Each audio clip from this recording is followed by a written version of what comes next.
Judges 12 through 21. What stood out to you? Is there anything there you hadn't seen before? How big was that temple? Because it had a lot of people in it. Which temple are you talking The about? one that Samson pushed down? Like, Yeah. that would be kind of big for just a temple, wouldn't it? It was, but remember that, I mean, it was big enough that, were we told how many people were killed? I think it was thousands, I'm not sure if we have the It numbers was there or like not. 3,000 or 4,000. Yeah, so it had to be pretty big for that. And there were 2 pillars that apparently kept the whole thing together. In chapter 13, verse 6, it says, the woman came and told her husband, and it said, the appearance was like the angel of God, very awesome. Why did they use those words? Awesome. Yeah, that doesn't seem like. Well, if an angel of God was standing before you, and the glory of that angel came forth, doesn't awesome seem like a good word for it? I just didn't think that it was good to translate. Well, maybe because we use the word awesome in a more mundane way today. Because we talk about things being awesome that really are not. That word has become kind of common. But awesome used to be a word that was used to describe something that was really grand, really great. Is that part of the problem, you think? You just use the word awesome in a more common way. So, How did Samson know that if he took those 2 pillars out, it would not come up there? well, that's a good question. I don't know if there's any way for us to know for sure. Maybe he had seen the temple before. I don't know. Maybe he knew that that's the way buildings were constructed then. That there usually was a pair of pillars that the whole building was held together. Well, they show all the Philistines with their jawbone. Like, do they know like where exactly he killed them at? I don't think so. So you wanted to go dig up all these people that were killed? Is that what you're thinking? No, it's just I don't know if they know. Yeah, I don't know. I've never heard anything about them discovering anything there. I'm not sure if the text tells us exactly where that took place or not. I don't recall. I just found it strange that they kind of like took women as like guys, like after like they defeated, like they destroyed all those people. They just took them like Yeah, yeah, women were possessions. And you find that really in an extreme way in the last chapter. What happened to a woman in the last chapter? Caden? Are you going to answer my question or do you have a different? Is he talking about Gibeah's crime? Whose crime? Gibeah? Gibeah? Tell me more about it. I was going to say it said that he entered his house, took a knife, and took hold of his concubine and divided her limb by limb. Yeah, so what happened to her? What happened to this, he was a Levite, I think, wasn't he? This Levite's concubine, what happened to her? She got butchered. Well, what happened before that?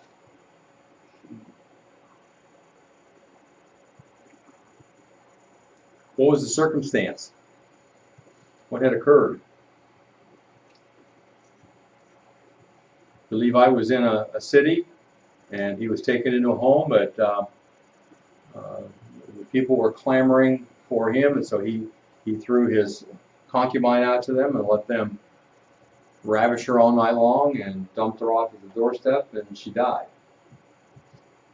Caden? Wouldn't you like also be like disrespectful towards him? Were they disrespectful No, towards you? was the concubine disrespectful to the Levite? Like wasn't she like kind of disrespectful? I don't recall. Is there something in particular you're thinking about there? Even verse 2 says, and his concubine was unfaithful to him, disrespectful, and she went away from him to her father's house. Oh, okay. Before all this, yeah, she had run back to daddy. Yeah. So maybe that explains some of his reaction in letting her be taken by all these men.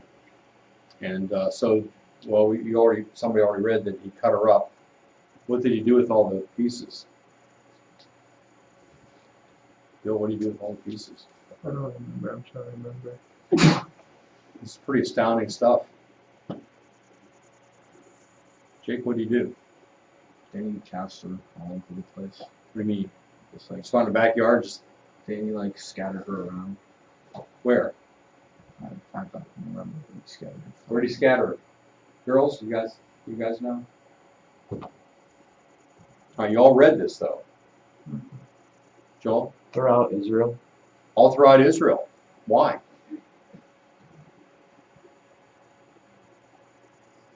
Because he wanted to call all Israel together to wipe out the Benjamites, because it was Benjamites that killed his concubine.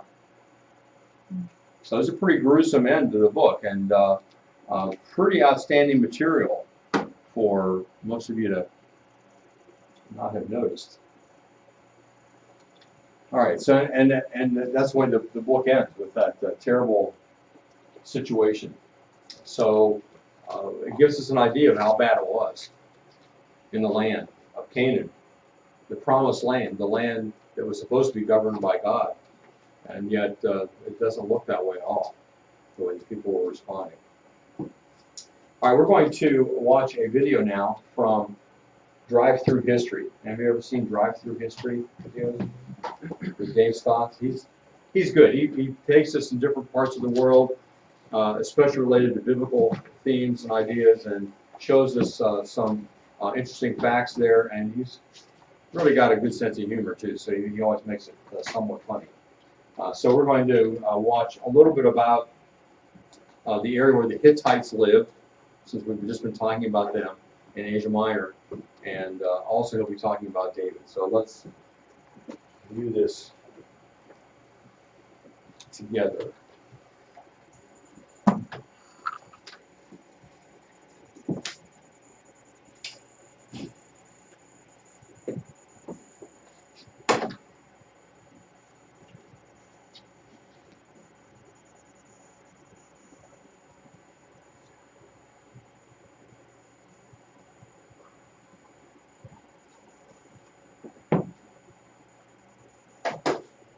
I picked up the wrong control.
One of early Greece's decadent cities. Persians called this place one of the most colorful archetypes. Tremendous stories about not even really a representation of the century mosaic of Jesus Christ, the baptism right.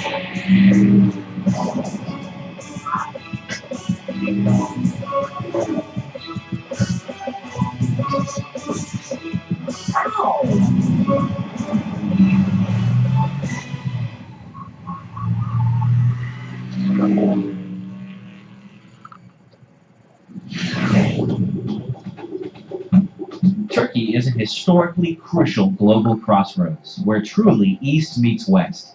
This fact has led, not surprisingly, to centuries of conflict. Whether that conflict involved the Hittites, the Persians, the Greeks, the Romans, the Christians, the Muslims, or the Turks, this land is rich with a fascinating history. Now, if you think the stars at night shine big and bright deep in the heart of Texas, you should go deep in the heart of Turkey. Our next destination in drive-through history is, to say the least, remote. It's the region of Cappadocia, and this territory is a good 300 miles or so from the city of Ephesus, deep in central Turkey. So I decided, rather than make the long drive, to hop on an airplane. I couldn't help but think that only 400 miles or so further to the east lies the border to Iraq. So this was about as far as I was interested in going. I finally landed in the Cappadocian city of Caesarea and promptly rented, you guessed it, another Dobro. This time it was a sleek little silver number. Now, what the Dobro lacks in aerodynamics, it makes up for with practicality and personality. In other words, if the Dobro entered a beauty contest, it might walk away with miscongeniality. But I was glad to get into something familiar in this strange land. My trusty Dobro was my companion in this new, and I would soon find out, quite extraordinary place. Now, everyone who visits Cappadocia will agree that this is the strangest, most mysterious, and enchanting location in all of Turkey. Imagine landing on another planet. The landscape in Cappadocia doesn't seem to belong to this world at all. The rock is apparently just about perfect for carving, and generations of very clever and very resourceful people have created some pretty incredible dwellings, like the ones carved into these strange rock formations that the Turks call fairy chimneys. But as fascinating as the topography was, I would soon find out that there was even more to see underground. But first, I had to find a place to stay. Now, I had booked a couple of nights in a hotel called Gira Masu, otherwise known as the Cave Hotel. It was built right at the foot of a massive hillside of pure stone, where homes and apartments were carved right out of the rock. The hotel's individual rooms were also carved right out of pure stone, and electricity and plumbing were added, making it, well, the coziest cave I've ever slept in.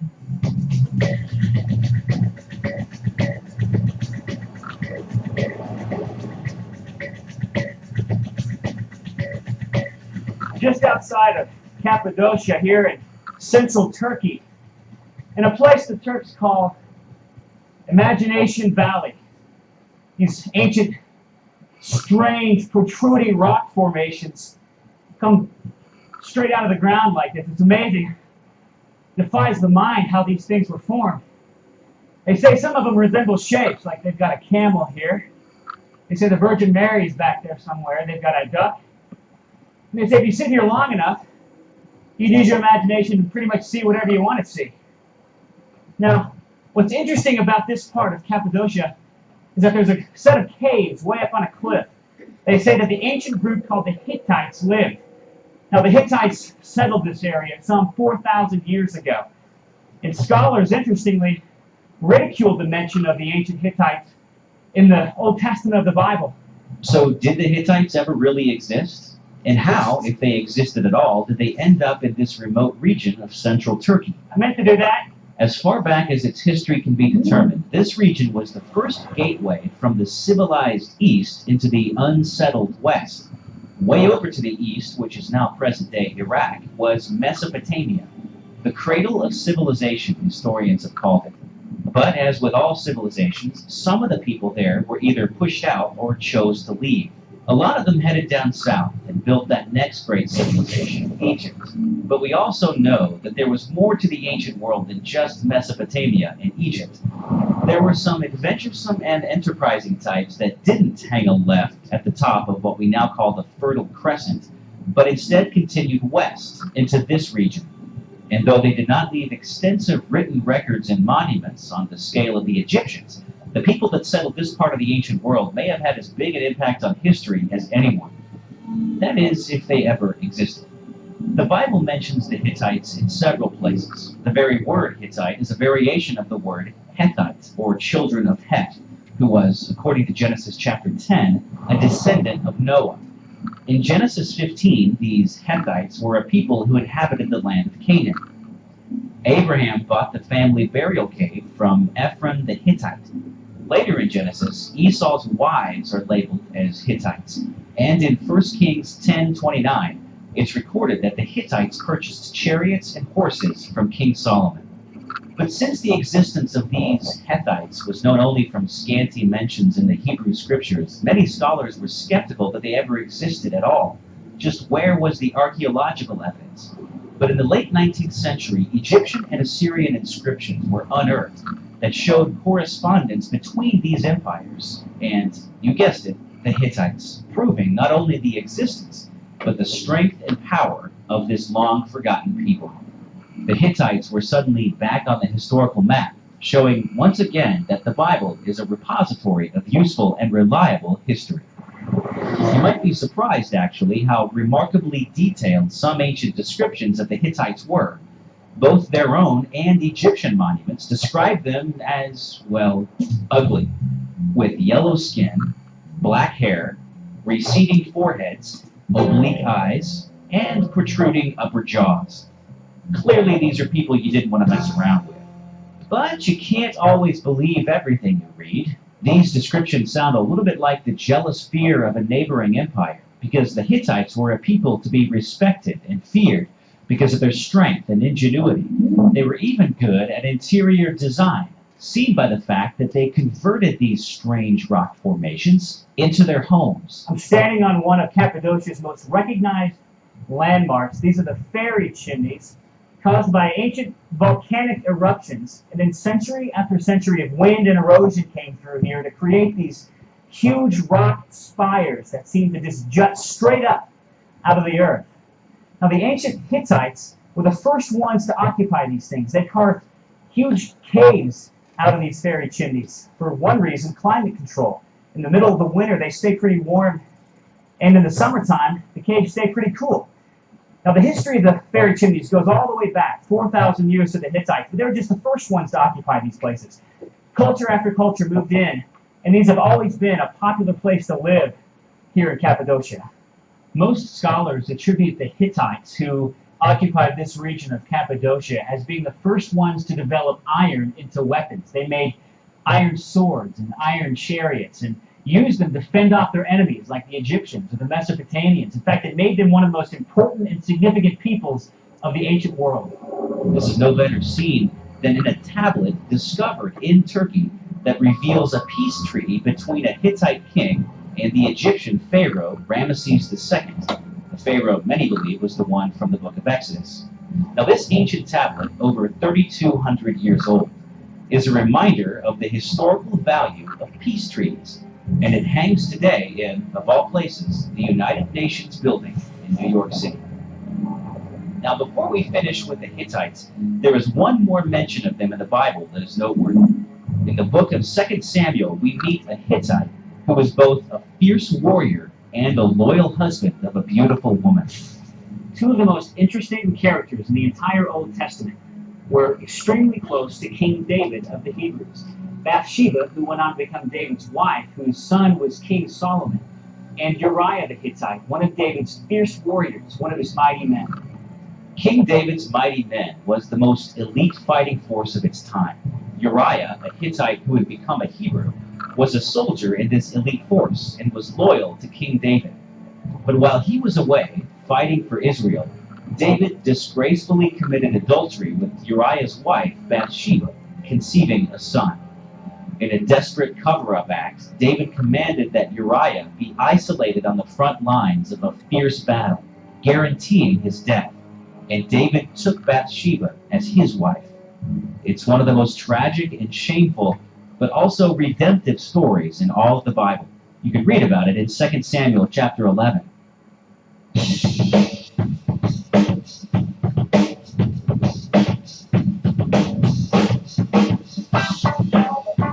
There are a lot of animals in the Cappadocian region of central Turkey, and most of them, I'm happy to say, are quite nice. I mean, when's the last time you saw a dancing goat? But there are some that, let's just say, play a little hard to get. Sorry, excuse me. I'm sorry. Rejected again. But never in all my life have I encountered such snobbery as these turkeys. Excuse me, I'm talking to you. What is this? Why the long face? I tried everything to get them to interact with me. Please just sit and chat for a minute. But Then I finally found the secret to getting turkeys to respond. Working with people only. Going cold turkey. They go crazy over bad puns. Now, I had heard that the local Turkish bazaars were a treasure trove of colorful delights. I wasn't disappointed. Stepping into this bustling marketplace was like nothing I've ever experienced in my life. I'm walking through one of the most colorful bazaars and marketplaces I've ever been to. Selling everything from plates to t-shirts and spices, nuts, music, safety, dog and egg. It's really hot with the kids here. Even little chickens. Ow! And of course, some stuff to shingle your house with. I'm assuming these are not covered in amoebas. So I guess we'll find out soon enough. Hi. You're amazing.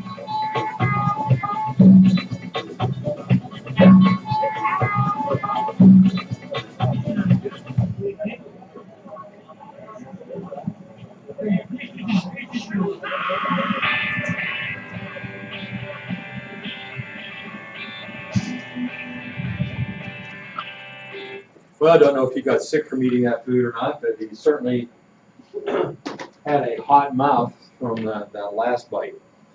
All right, so we're talking about the Hebrew people. We've been looking at the conquest of the land of Canaan and the time after they got settled in, called the time of the judges. A time in which everyone did what was right in his own eyes. Now we want to move into the United Kingdom period. As we come to the end of Judges and into 1 Samuel, we encounter the person who is the last judge. Who is the last judge of Israel? Who is the last judge? Samson? Not Samson. He's also a priest and a prophet. Oh, Samuel. Samuel. Samuel's the last judge. Now, the people come to him with a request. What do the people want? They want a king. And do they give a reason why? Do they say, we are so evil, we need to have a king ruling over us? No. They say, everybody else has a king, we want one too. You never used that argument with your parents, have you? Everyone else has one. Everyone else gets to stay out late. You don't say that, do you? Okay, well, that's what they did. They were acting like children. They wanted a king. Samuel feels really badly about that because he's the one that is the one who speaks for God. So he went to God and told him what they were wanting, and God said, Samuel, don't be upset. They're not criticizing you. They're not rejecting you. They're rejecting me. Because what was the governmental system under which these people were living? What was it called? Theocracy. It's supposed to be God ruling. But who was really ruling? Well, if you look at the theme of the book of Judges, every man did what was right in his own eyes. Who's really ruling? Yeah, individuals, people, men are. So they want a king. And so God gives in and to the request and gives them a king. He chooses a king for them. And who was the first king? Saul. Right, Saul. Anybody remember what tribe he comes from? Looks like I gotta get the slide in the right place. What was that? Benjamin? Yeah, Benjamin, right. Comes from the tribe of Benjamin. He's a really tall, good-looking guy, so it seemed like he'd be a good king. He also is very humble. When Samuel found him to anoint him as king, he was out looking for a bunch of donkeys. And then after he's anointed king, he goes back home, and the next time we see him, he's out plowing a field. You know, doesn't sound like someone who thinks of himself as royalty, but that's what he did. And at first, he was a good king. He did well. But after a while, he began to take upon himself things that he shouldn't have. So he offered sacrifices to God before battle because Samuel wasn't there. Samuel should have been the one offering it, and he didn't show up, so Samuel did it instead. And then later on, he does the same. He disobeys again when he's supposed to kill all of the enemy that they defeated in battle, including the king, and he didn't do it. And at that point, Samuel says to him to obey. Oh, but he offered a sacrifice. And Samuel says to obey is better than sacrifice. To hearken or to listen than the fat of rams that you put on sacrifice. And so God said through Samuel that Saul was rejected as king over Israel, and he was going to appoint another. Well, he did appoint another person as king. He doesn't become king right away, though, but he's anointed as a young man. Who was that? David. So David is known especially for his battle with Goliath, Philistine. This was when Saul was king. Remember that David goes up to check on his brothers at the Valley of Elah, and there's Goliath coming down into the valley every day. This probably 10-foot tall guy, big, and he's challenging someone to come down and fight him. And nobody will. David finally does. Does David go down and fight him because Goliath is somehow in his pathway? Goliath is somehow keeping David from doing what he wants? Now, there was nothing personal with David at all, was there? Why did David feel it was necessary to fight Goliath? No one else was. To Well, but show so, his trust in God. what was that? Show his trust in God. To show his trust in God, what'd you say? He was righteous toward God. Yes, but what did it have to do with Goliath? He could show he trusted in God other ways, maybe. He's mocking his people. Goliath was mocking God. God. Goliath was mocking God. David went to fight Goliath not for personal reasons, but because Goliath was mocking God. David thought so much of God that he felt, I've got to go down there and shut this guy up. And so he did. How many of you know the song about David? Only a boy named David. What? How's it go? Only a boy named David, only a little sling. Only a boy named David, but he could play and sing. Only a boy named David, only a rippling brook. Only a boy named David, and 5 little stones he took. Join in. And 1 little stone went in the sling, and the sling went round and round. And 1 little stone went in the sling, and the sling went round and round, and round and round and round and round. This is a very exercising type of song. Round and round and round, and 1 little stone went up in the air, and the giant came tumbling down. None of you ever sang that? No. Okay, except for Lexi. So, that's true. Now, remember, it's a sling, not a slingshot. All right, hope you know the difference. Notice the sling there. He had perfected that fighting against animals that were trying to get his sheep. Now, does anybody remember how many stones he picked up to go fight Goliath? Oh, I said it in the song, didn't I? Yeah. But if you're listening, you know it's 5 stones. Was he afraid he was missed with the first few? Is that why he picked up 5 stones? Anybody know why he picked up 5? God told him to. No? It tells us why in the text. If you read this, he says Goliath has 4 brothers. He wasn't going just after Goliath. He was going after the whole family, the family of giants. So he was prepared to do that. After Goliath gets hit with the stone, what does David do next? Cut off his head. Cut off his head. Yeah. Any of you ever heard the singer Carmen? He was popular years ago. And he had a song in which he told stories in his songs. And in this one song he said that David showed that he was one who knew how to get ahead. So cutting off Goliath's head. Okay. I got it. What? You got it? Okay, one person got it. That's good.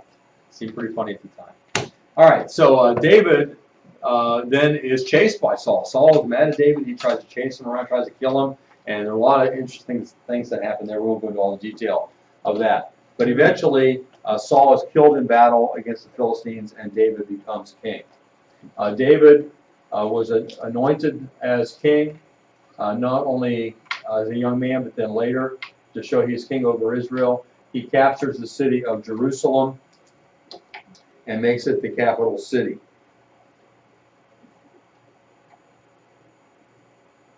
So Saul was the first king of Israel.